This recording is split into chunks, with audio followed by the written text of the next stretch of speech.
আসসালামু আলাইকুম। ইতিহাসের অত্যন্ত গুরুত্বপূর্ণ একটি তথ্য নিয়ে আপনাদের সামনে উপস্থিত হয়েছি।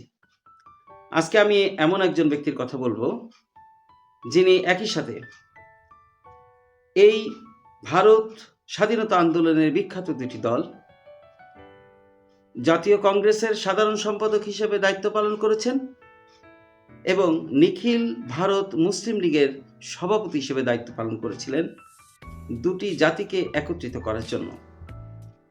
এবং ভারতীয় স্বাধীনতা আন্দোলনের অবিসংবাদিত নেতা এবং ভারতের যিনি প্রথম প্রধানমন্ত্রী পণ্ডিত জওহরলাল নেহরু 1918 সালে যার ব্যক্তিগত সচিব ছিলেন। যদিও এই তথ্যটি আমরা কোনো প্রাইমারি সোর্স থেকে পাইনি, সেকেন্ডারি সোর্স থেকে পেয়েছি। তারপরে 1941 সালে আমাদের পহেলা বৈশাখকে যিনি সরকারি ছুটির দিন ঘোষণা করেছিলেন, খাজা নাজিমুদ্দিনের নাম আমরা শুনেছি।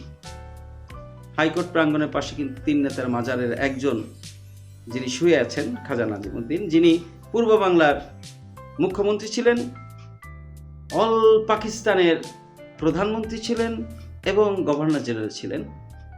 এই খাজা নাজিমুদ্দিনও আপনার সেই লোকের মন্ত্রী পরিষদের সদস্য ছিলেন এবং শিক্ষামন্ত্রী হিসেবে দায়িত্ব পালন করেছেন।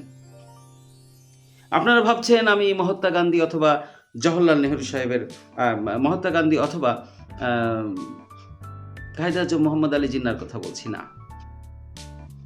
তিনি যখন রাজনীতি করেন, ভারতীয় রাজনীতির আকাশে যিনি উজ্জ্বল নক্ষত্র হিসেবে তখন আবির্ভূত, তখন কায়েদ আজম মোহাম্মদ আলী জিন্নাহ আর মহাত্মা গান্ধী তখনও রাজনীতিতে আসেননি।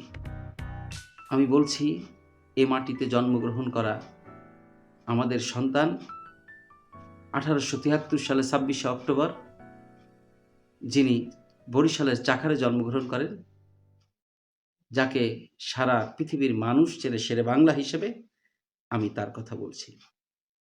আবার আসবো আপনাদেরকে আরও ইনফরমেশন নিয়ে। ভালো থাকবেন সেই পর্যন্ত।